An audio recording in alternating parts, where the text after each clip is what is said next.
¿Alguna vez has sentido que te pasa eso en tu vida? Que de pronto tú dices, no, pero es que todo me sale mal. En alguna etapa de la vida de pronto hemos sentido como eso, o puede ser que alguno de ustedes en este momento lo esté sintiendo y que puedas sentirte como el coyote, ¿no? Que todo lo que planeas, que todo lo que haces, todo te sale mal, ¿cierto? ¿Ustedes vieron el coyote? ¿Correcaminos? ¿Sí? Bueno, nosotros vemos que siempre todo a ese pobre le sale mal, lo que pasa es que piensa cosas malas, ¿cierto? Entonces, vemos que muchas veces en nuestra vida nosotros hemos podido de pronto sentirnos así, aun cuando deseamos hacer de pronto el bien, ¿cierto? Sentimos que todo nos sale mal. Y muchas veces también podemos pensar, bueno, ¿para qué estamos vivos? De pronto vivir momentos en donde no le encontramos sentido real a nuestra vida y podemos hacernos esa pregunta de, bueno, ¿yo para qué estoy acá? ¿Para qué viví? ¿Por qué nací? ¿Cierto? Muchas veces podemos habernos preguntado, bueno, ¿y yo por qué vivo en esta condición? ¿Por qué me pasa a mí estas cosas? Si yo tal cosa, si yo soy bueno, si yo no soy como el vecino, ¿cierto? Y podemos estarnos preguntando por qué me pasan estas cosas a mí, por qué vivo yo de esta manera. Y hay algo que debemos tener claro en nuestra vida como creyentes, como personas que anhelamos caminar con Dios, y es que nosotros hemos nacido con un plan diseñado por Dios. Y eso, o sea, debemos partir desde esa verdad, que nosotros hemos sido creados para un plan específico por Dios, hemos sido deseados. De pronto pudimos no ser deseados de pronto por nuestro papá o nuestra mamá terrenal, ¿cierto? Pero por Dios sí fuimos planeados, fuimos deseados. Vayamos a la palabra del Señor en el Salmo 139, Salmo 139, versículo 16. Amén. Dice la palabra del Señor: me viste antes de que naciera, cada día de mi vida estaba registrado en tu libro, cada momento fue diseñado antes de que un solo día pasara, ¿cierto? Dice la palabra que Dios ha diseñado un plan para nosotros y que está registrado en un libro. Dios tiene un libro con un diseño para tu vida. ¿Cuántos lo creen? Amén, yo también lo creo, ¿cierto? Y para cada uno hay un plan específico, ¿sí? Dios nos ha creado con un propósito específico. En Jeremías 1:5 nos deja ver cuál es el propósito que Dios tenía para la vida de Jeremías. Estos son ejemplos de que efectivamente ninguna persona viene acá a la tierra porque sí o por la voluntad sencillamente humana, sino porque Dios da la vida, ¿cierto? ¿Quién es el dador de la vida? Dios, ¿cierto? Dios nos ha dado la vida y tiene un plan para nosotros, ¿cierto? Jeremías 1:5 dice, te conocía, el Señor está hablándole a Jeremías y le dice, te conocía aún antes de haberte formado en el vientre de tu madre. Bueno, esto pasa con todos, ¿cierto? El Señor nos vio antes de que nosotros fuésemos formados en el vientre de nuestra mamá, ¿cierto? Dice, antes de que nacieras, te aparté y te nombré mi profeta a las naciones. Este llamado de profeta a las naciones sí es específico, ¿cierto? El propósito de la vida de Jeremías, ¿cuál era? Ser profeta, ¿cierto? A las naciones. Y así nosotros vemos que cada vida tiene un propósito específico acá en la tierra. El Señor Jesús también vino con un propósito específico a la tierra, ¿cierto? Eso lo encontramos en Lucas 19:10, entre muchos otros. Dice la palabra, pues el Hijo del Hombre vino a buscar y a salvar a los que estaban perdidos, ¿cierto? Ese fue el propósito del Señor Jesús al venir a la tierra, ¿cierto? ¿Él vino a qué? A buscar, ¿cierto? ¿Será que nos buscó? Claro, ¿cierto? Él vino a buscar y a salvar a los que estaban perdidos. Y ese propósito se sigue cumpliendo, ¿cierto? A eso vino el Señor Jesús. O sea, aún el Señor Jesús pisó esta tierra con un propósito. Entonces tu vida no es porque sí, o estás vivo porque sí, no. Dios tiene un plan y un diseño específico con tu vida, ¿cierto? Otro de los propósitos que nos deja ver, pues que está dentro de lo mismo del Señor Jesús, está en Lucas 4, versículos 18 y 19, que dice, les pido que me pongan atención, dice, el Espíritu de Dios está sobre mí, porque me eligió y me envió para dar buenas noticias a los pobres, para anunciar libertad a los prisioneros. ¿Cuántos estábamos prisioneros? ¿Cuántos éramos pobres en nuestro espíritu? Amén, ¿cierto?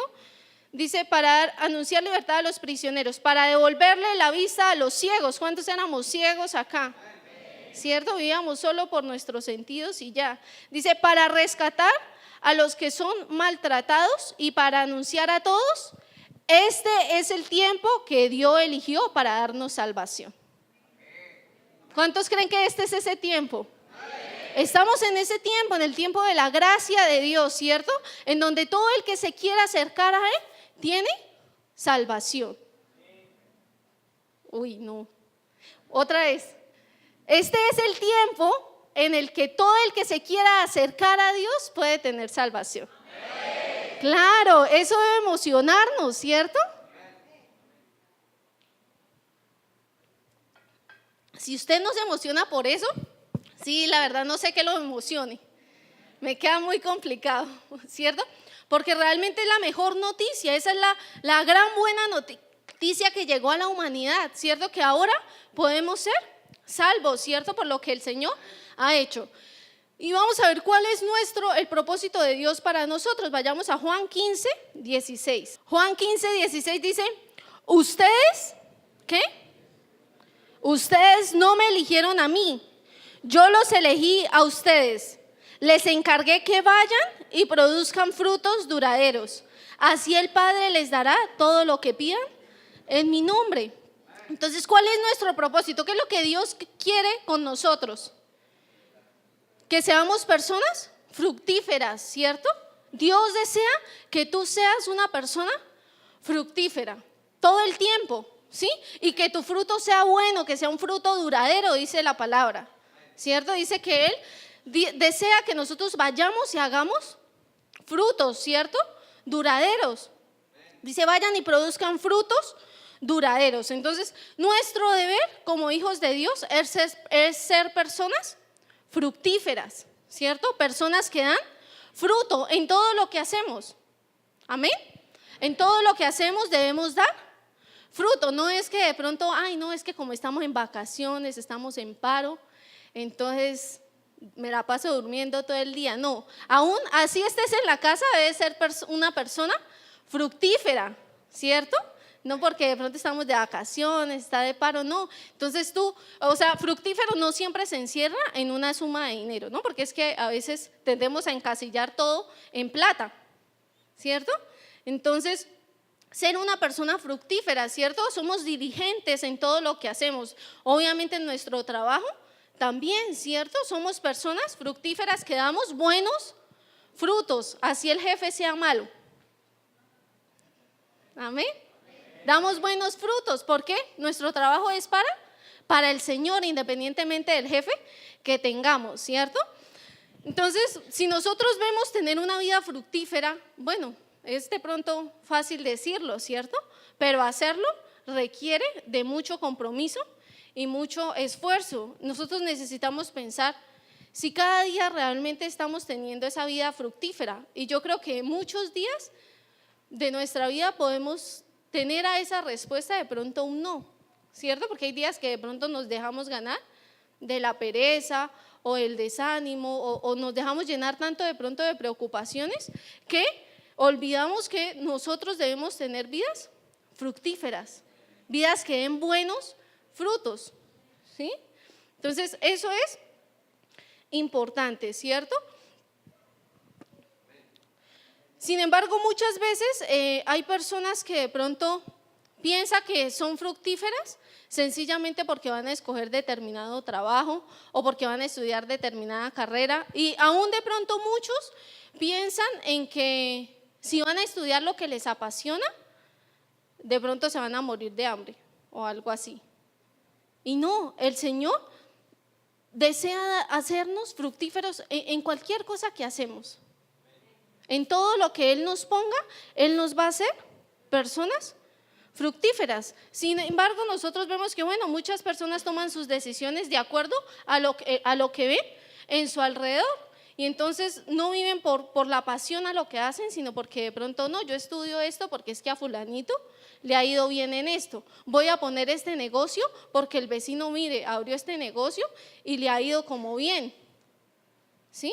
Y sin embargo, no todos somos buenos para lo mismo, ¿cierto? Cada uno tiene unas habilidades y unas cualidades específicas que Dios ha puesto en ti para que tú puedas dar el fruto que Dios desea que tú des, ¿sí? Entonces tus habilidades no tienen que ver con lo que está de moda o con lo que está dando plata en el momento, sino con el propósito que Dios tiene para tu vida, ¿sí?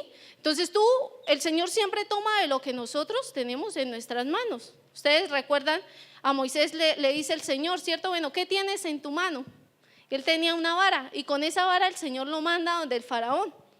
Con esa misma vara, ¿cierto? Con esa misma vara el Señor lo estuvo respaldando todo el tiempo. ¿Por qué? Porque Él usa lo que te ha dado a ti. ¿Listo? Entonces eso es clave. O sea, no tomes decisiones en tu vida sencillamente porque otros lo están haciendo, porque probablemente a ti en eso no te vaya bien, porque tú no estás diseñado para eso, ¿sí? Normalmente nuestro propósito de vida va ligado a nuestros sueños, a eso que nos apasiona, a eso que nos gusta hacer. Muchas personas de pronto viven trabajando en algo por lo que no sienten amor ni pasión, sino sencillamente su única motivación es recibir un salario a final de mes o a final de la quincena y ya, ¿sí? Entonces Dios desea que nosotros seamos felices con lo que hacemos. Por eso su propósito nos trae una vida plena y abundante. Dice Juan 10:10, dice que el propósito del ladrón es robar, matar y destruir. Dice, mi propósito, dice el Señor Jesús, es darles una vida plena y abundante, ¿cierto? Y uno no puede tener una vida plena y abundante trabajando en algo que no le gusta o haciendo algo que no le gusta, ¿cierto? Porque siempre se va a llegar con cara larga ahí en donde estés, ¿cierto? Entonces el propósito del Señor es darnos una vida plena y abundante. Si no sientes que tienes una vida plena y abundante, si no te sientes satisfecho de la vida que tienes, es porque estás lejos del propósito de Dios para tu vida. Si tú no sientes esa plenitud en tu corazón, es porque seguramente estás muy lejos de lo que Dios un día escribió en ese libro. Y la única manera de que tú encuentres la plenitud es que camines bajo ese propósito, ¿cierto? Entonces, cuando yo te hablo de una vida plena y abundante, no me estoy refiriendo a una vida sin problemas, sin dificultades, ni nada de eso, porque la palabra del Señor nos dice, ¿cierto? Que en el mundo tendremos tristezas y aflicciones, ¿cierto? Pero que no nos preocupemos, porque Él ya venció al mundo. Entonces sí, obviamente vendrán dificultades, pero esas dificultades no te van a robar la paz, ¿sí? Esas dificultades no te van a pisotear, no te van a quitar la alegría y no te van a quitar esa plenitud en tu corazón, porque son dificultades que tú las aprendes a ver con los ojos de Dios. Sin embargo, por más complicada que sea la prueba, si estamos caminando en el propósito de Dios, seremos siempre personas fructíferas, ¿sí? Podrán llegar cualquier cantidad de pruebas, pero tú sigues cumpliendo el propósito de Dios para ti, que es que seas una persona fructífera, ¿cierto?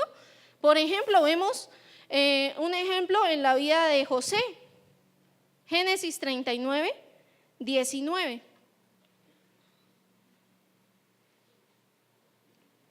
¿Sí recuerdan la vida de José? Bueno, él fue vendido por sus hermanos y todo, ¿cierto? Y acá es otra parte de la escena de su vida. Dice, al oír Potifar las quejas de su esposa, se enojó mucho. ¿Se acuerdan que su esposa estaba seduciendo a José y todo? Porque José era un chico guapo. ¿Cuántos hijos de Dios son guapos? ¿Y cuántas hijas de Dios son guapas? Claro, todos los hijos de Dios somos guapos, ¿cierto? Entonces, vemos que dice que, bueno, la esposa de Potifar estaba coqueteándole, ¿cierto? Y lo estaba persiguiendo y todo, y bueno, y luego le daba quejas a su esposo de que supuestamente él quería abusar de ella, ¿cierto? Y dice la palabra en Génesis 39, 19, dice, al oír Potifar las quejas de su esposa, ¿qué pasó? Se enojó mucho. Dice, entonces agarró a José. ¿Y qué le hizo a José? Y lo metió en la cárcel donde estaban los presos del rey. Dice, pero aún en la cárcel Dios siguió ayudando a José y dándole muestras de su amor, pues hizo que el carcelero lo tratara bien. Y así el carcelero puso a José a cargo de todos los presos y de todos los trabajos que allí se hacían. El carcelero no tenía que vigilarlo porque Dios ayudaba a José y hacía que todo le saliera bien. Qué locura eso, ¿cierto? O sea que aún en la cárcel, imagínate tú en esa prueba, que es difícil, ¿cierto? Dice, pero aún en la cárcel a este hombre todo le salía bien. ¿Cuántas personas que no están en la cárcel no le sale todo bien? ¿Cierto? Pero a este hombre estaba en la cárcel, estaba pasando en medio de una prueba muy difícil, así como de pronto nosotros podemos pasar por pruebas complicadas en nuestra vida, pero eso no hace que dejemos de ser personas fructíferas, ¿cierto? Dice la palabra que aún allá en la cárcel, a él todo le salía bien, ¿cierto? Es muy impresionante. Y si vemos ahí más adelante, nosotros nos damos cuenta de que esta dificultad realmente a lo único que llevaba era que, bueno, con el tiempo él fuese puesto al segundo al mando, ¿cierto? Nosotros sabemos que, bueno, dice la palabra en Génesis 41, 38, les voy a leer para que le crean a la palabra y no solo lo que yo les digo. ¿Listo? Génesis 41, 38 dice, y el rey les comentó, en ningún lado vamos a encontrar a nadie más inteligente que este joven. Por eso le dijo a José, Dios te ha dado a conocer todo esto. Y eso quiere decir que no hay nadie tan sabio e inteligente como tú. Por eso, a partir de este momento, quedas a cargo de mi palacio y de todo mi pueblo. Todos en Egipto tendrán que obedecerte. Solo yo tendré más poder que tú porque soy el rey. Después, el rey se quitó el anillo que usaba para sellar sus cartas y se lo puso a José. Luego ordenó que lo vistieran con ropas de lino fino y que le pusieran un collar de oro y le pidió que lo acompañara en su carro como su gobernador. Delante de José gritaban, abran paso. Así fue como el rey puso a José a cargo de todo su país. Luego le dijo a José, aunque soy el rey de Egipto, nadie en este país hará nada sin tu permiso. Qué impresionante, ¿cierto? Y vemos que cuando nosotros estamos de la mano de Dios y estamos caminando bajo su propósito, aun cuando vengan las dificultades, vamos a ser personas fructíferas, ¿cierto? Aun cuando pasemos por dificultades, porque sabemos que dice a los que amamos a Dios, todas las cosas nos ayudan a bien. Entonces, aun cuando pasamos dificultades, sabemos que las dificultades que a nuestros ojos son dificultades, no son otra cosa que un escalón, ¿cierto? Que nos ayuda a crecer, que nos forma, que nos enseña, ¿cierto? Que de pronto nos forma nuestro carácter, nuestro corazón. Cada cosa que nosotros vivimos de la mano de Dios tiene un plan y un propósito. Y no pensamos en que, ¿por qué no todo me sale bien? Sino por el contrario, podemos ver la mano de Dios en que todo nos sale bien, ¿cierto? Aún en la cárcel, todo nos sale bien. Porque una persona puede tener gozo con un agua de panela en su mesa, si se encuentra obviamente en la voluntad de Dios. Pero también una misma persona, bueno, puede ser muy infeliz teniendo abundancia, de pronto teniendo riqueza, teniendo fama, si no está en la voluntad de Dios. Porque la plenitud solamente la encontramos en Él, ¿cierto? Una persona también puede ser feliz en medio de una enfermedad. A veces el Señor permite alguna enfermedad porque de pronto es la única manera de llevarnos al hospital y que nosotros prediquemos allá su palabra, ¿cierto? Pero una persona no deja que esa enfermedad lo abata, ¿cierto? Sino que está feliz. Pero muchas personas que tienen toda la salud no son felices. ¿Por qué? Porque no están en la voluntad de Dios. ¿Alguna vez has conocido así? Alguien de pronto completamente sano y que tú digas, uy, pero esta persona, ¿por qué se queja? ¿Cierto? ¿Por qué vive tan amargado si tiene salud, tiene una familia que lo ama, tiene, sí? ¿Por qué? Porque no tiene una vida plena. Aún nuestra vida puede estar así. De pronto, aún venimos de pronto a la iglesia y acá nos sentimos bien porque olvidamos de pronto parte de todos los problemas, pero salir y encontrarnos con todo y otra vez no disfrutar de esa vida plena que el Señor tiene. Y no es el deseo de Dios. Dios desea que tú disfrutes de una vida plena, pero lo vas a hacer en la medida que estés en su propósito. El Señor, y puede parecer como despreocupado y todo, pero el Señor, si tú ves en la palabra, no te tiene en esta tierra para que tú te preocupes por tus hijos, no te tiene en esta tierra para que te preocupes por tu esposo, no te tiene en esta tierra para que pienses si les puedes dar de comer o no. Él te tiene en esta tierra para que seas una persona fructífera. Y tiene un plan específico para ti. Entonces deja de enfocarte en las cosas que realmente son de esta tierra. Que tu mirada pueda estar realmente en el Señor. Porque ese es tu verdadero propósito. Vayamos a Efesios 5, versículo 15. ¿Listos? Dice la palabra, así que tengan cuidado de cómo viven. No vivan como necios, sino como sabios. Saquen el mayor provecho de cada una oportunidad en estos días malos. No actúen sin pensar, más bien procuren entender lo que el Señor quiere que hagan. Eso es lo que Dios quiere, ¿cierto? Que nos esforcemos por buscar lo que el Señor quiere que nosotros hagamos. Nuestra vida acá en la tierra realmente es muy corta, ¿cierto? Es tan corta comparada a toda una eternidad. Sí, nosotros somos personas que vivimos tan pocos años, por más que alguien viva más de 100 y tantos, es poquito comparado a toda una eternidad. Sin embargo, por el hecho de que sea poco, no podemos menospreciarla, ¿cierto? Porque es acá donde definimos qué va a pasar con nuestra vida, ¿cierto? Por la eternidad.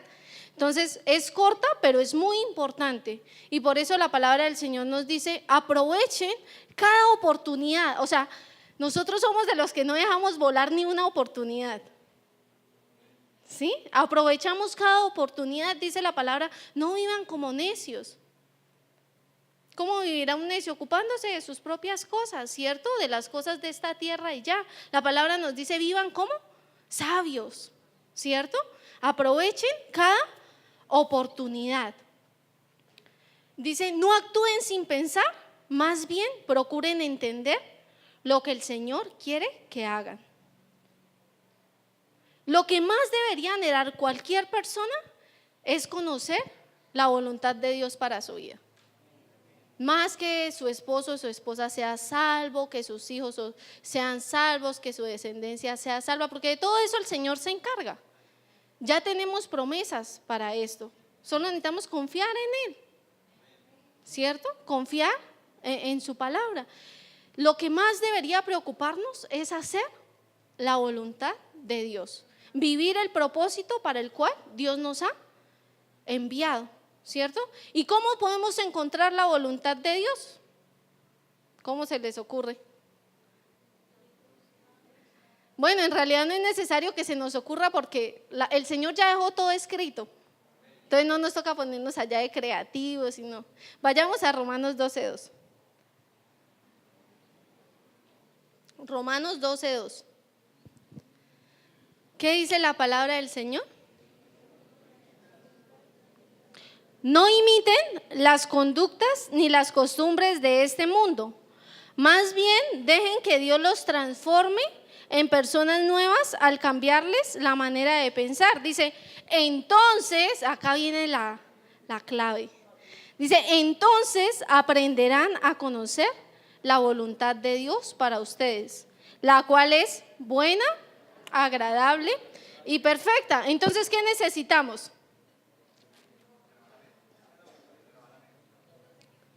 Bueno, renovar la mente. ¿Qué más? Esa pues está entre todo el propósito anterior. Dice, dejar que Dios nos transforme en personas nuevas. Entonces, su viejo yo no sirve. No sirve para nada. ¿Sí? Ni el mío tampoco. ¿Sí? Nos toca morir. O sea, usted toca que saque la pala, haga el hueco y entierre ese hombre, esa mujer vieja y le eche tierrita. Porque no sirve. Necesita ser una persona nueva, si no, graves. ¿Sí? De verdad, si tú no naces de nuevo, vas a vivir siempre en una vida de escasez y nunca vas a disfrutar la vida plena y abundante que Dios tiene para ti. Toda la vida podrás venir a la iglesia, podrás hacer todo lo que sea, intentar orar a tu manera, yo busco a Dios a mi manera y todo, pero no vas a encontrar la voluntad de Dios para ti y no vas a disfrutar de esa vida plena y abundante que Dios tiene. O sea, para eso necesitas tener un muertito. ¿Sí? No hay forma. ¿Sí? Toca enterrar esa vieja persona en nosotros. ¿Enterrar un muerto es fácil o difícil? Oh, difícil, ¿cierto? Y como feo, me parece a mí. Pues yo no, la verdad no trabajaría en eso, eso no es mi propósito de vida, porque la verdad no siento ninguna afinidad con ello, ¿sí? Pero hay personas a las que sí, y bueno, bien por ello, ¿no? Pero es desagradable, ¿cierto? Pensar en enterrar un muerto, pensar en morir a nosotros mismos es difícil, no es sencillo, pero no es imposible, ¿cierto? Todos los días necesitamos morir a nosotros mismos, ¿cierto? Dice, solo así dice, entonces aprenderán a conocer la voluntad de Dios para ustedes, la cual es buena, agradable y perfecta. Dice también que necesitamos también que Dios nos cambie nuestra manera de pensar. La única forma de que eso suceda es buscándolo a Él, porque la palabra del Señor dice, todo lo que es nacido de la carne es, ¿cierto? Pero necesitamos nacer ¿de qué? Del Espíritu, ¿cierto? Del agua y del Espíritu. Entonces la única forma de nacer de nuevo es yendo a Él, yendo al Señor Jesús. Ahí podemos nacer de nuevo. Y al renovar, ¿cómo podemos renovar nuestra manera de pensar? Llenándonos de la palabra de Dios, o sea, no hay de otra, ¿cierto? Imagínate tú cuántos años viviste o has vivido antes de acercarte de todo corazón al Señor. ¿Cuánta información hay en tu cabeza? ¿Y de qué tanto tienes que vaciarla? ¿Sí? Entonces hay que vaciar nuestra cabeza para que nuestro pensamiento pueda ser renovado, que tengamos una manera de pensar diferente, ¿cierto? Ese es el deseo de Dios. Sin embargo, muchas veces, aunque nosotros estemos en ese propósito, yo creo que a todos nos ha pasado en ocasiones que, bueno, leemos, decimos la voluntad de Dios es buena, agradable y perfecta, y hay situaciones a las que no le encuentra lo bueno por ningún lado, lo agradable menos, ¿cierto? Y lo perfecto uno dice, bueno, Señor, pues tú eres perfecto, pero pues no hay ese convencimiento, ¿cierto? Porque vemos que las situaciones como que no nos muestran cosas buenas. De hecho, a veces lloramos por situaciones difíciles, ¿cierto? Porque realmente no somos conscientes de que eso es lo bueno para nosotros. Entonces vemos que, bueno, aun cuando de pronto vivamos esas circunstancias, nosotros debemos confiar. Y esa es la parte difícil, ¿cierto? Donde necesitamos nuestra fe activa. Yo te pido que vayamos a Segunda de Reyes 20. ¿Cuántos han enfrentado situaciones así donde tú dices, yo a esto no le veo lo bueno, no le veo lo agradable, no le veo lo perfecto por ningún lado? Yo creo que todos hemos pasado por esas situaciones. De pronto a algunos les da pena, están tímidos, ahí no, qué pena que me miren que yo, ¿sí? Pero yo creo que todos en realidad, siendo sinceros, hemos pasado por esos momentos, ¿sí? Y podemos no entender porque nuestros ojos tienen una mirada finita, ¿cierto? En cambio, la mirada de Dios es infinita, ¿cierto? Y muchas veces en medio de esa situación, entonces nosotros le oramos al Señor y le pedimos, Señor, cambia esta situación, ¿cierto? Señor, por ejemplo, si es una enfermedad, Señor, sáname. Si usted perdió el trabajo, Señor, dame un trabajo, ¿sí? Y queremos cambiar las circunstancias. Y a veces Dios responde a favor. Y pues vamos a ir a la palabra en Segunda de Reyes 20:20. Sin embargo, aunque Dios responde a nuestras oraciones, porque bueno, Él siempre oye nuestras oraciones, ¿cierto? No siempre en realidad es lo mejor, ¿sí? Y vamos a ver un ejemplo de esto. Dice Segunda de Reyes 20:20. ¿Están ahí?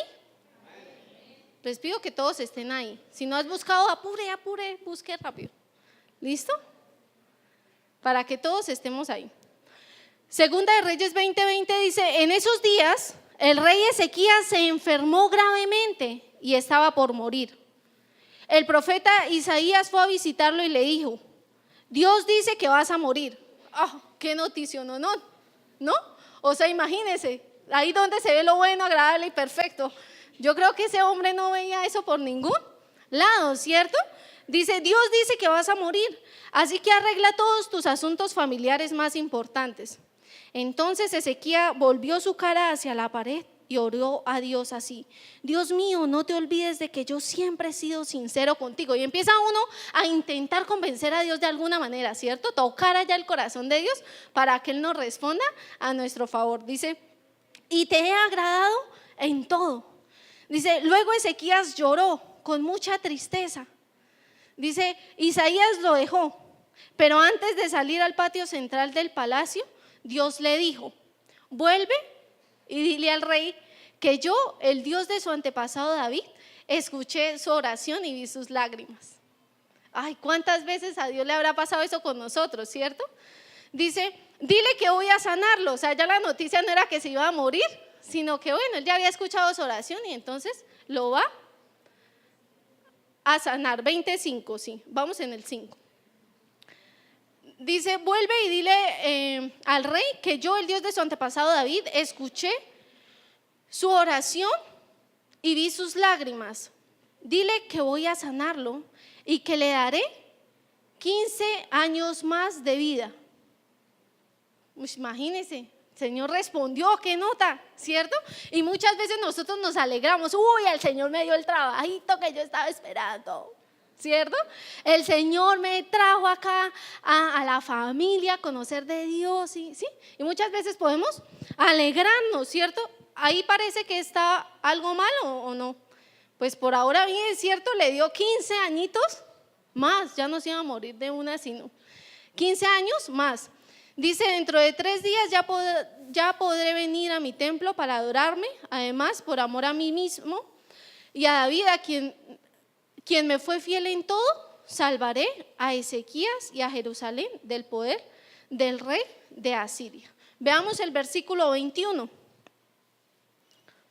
Dice la palabra, cuando Ezequías murió, ¿qué pasó?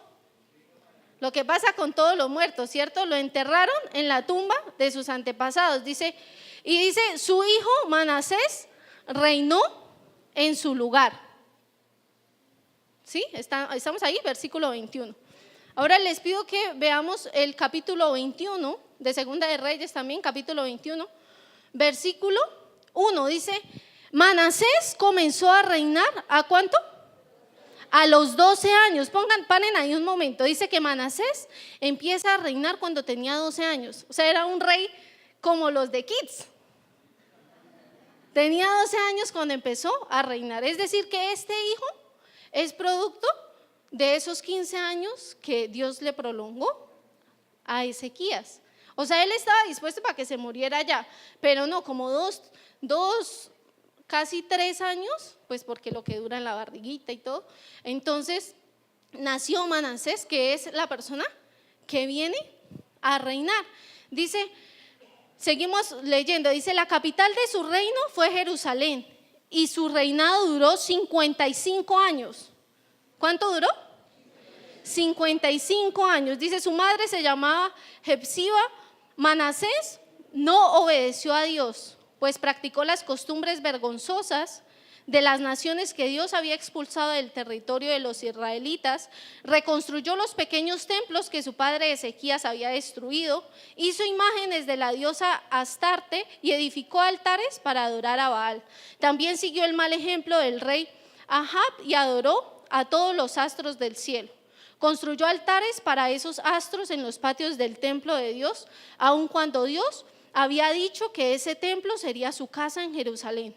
Manasés puso la imagen de la diosa Astarte en el templo de Dios, practicó la hechicería y la brujería y se hizo amigo de los espiritistas y brujos. También hizo quemar a su hijo como un sacrificio.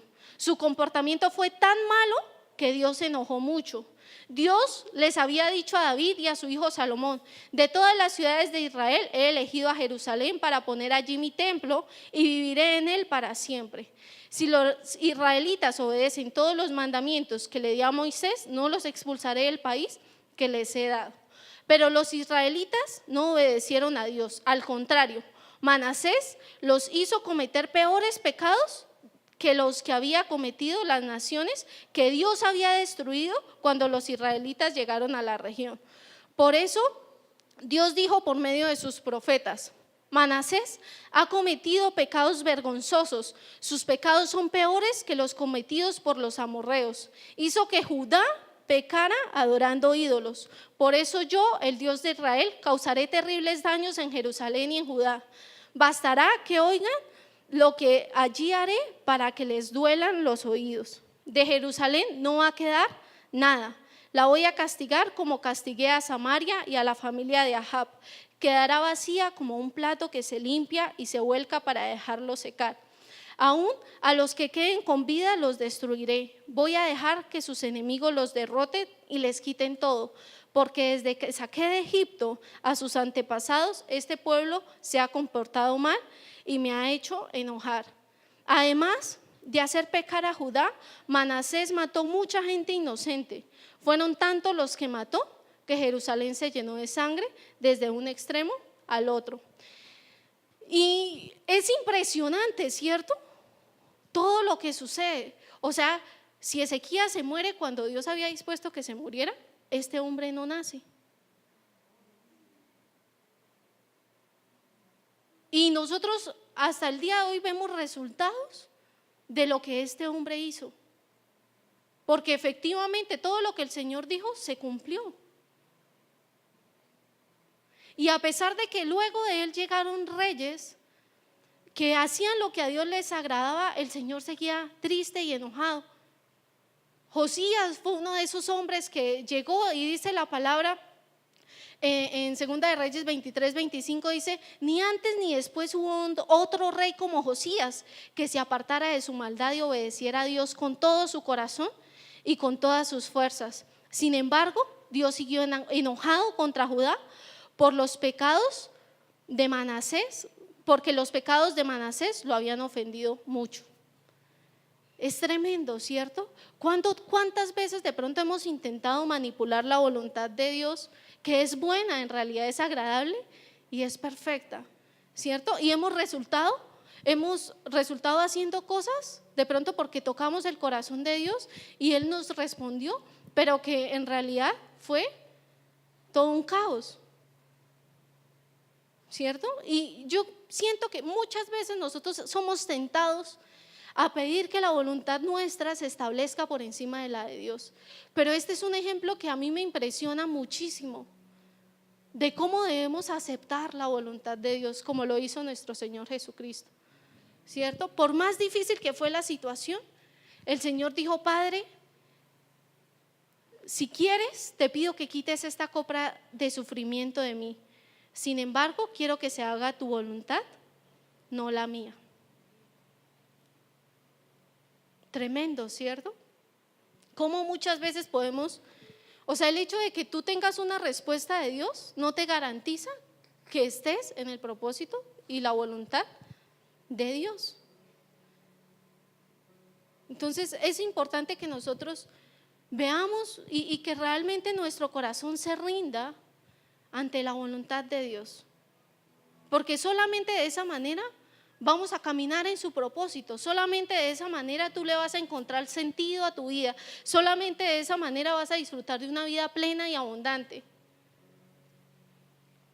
Ese es el deseo de Dios para nosotros. La palabra del Señor en Josué 1:7 dice: solo te pido que seas muy fuerte y valiente.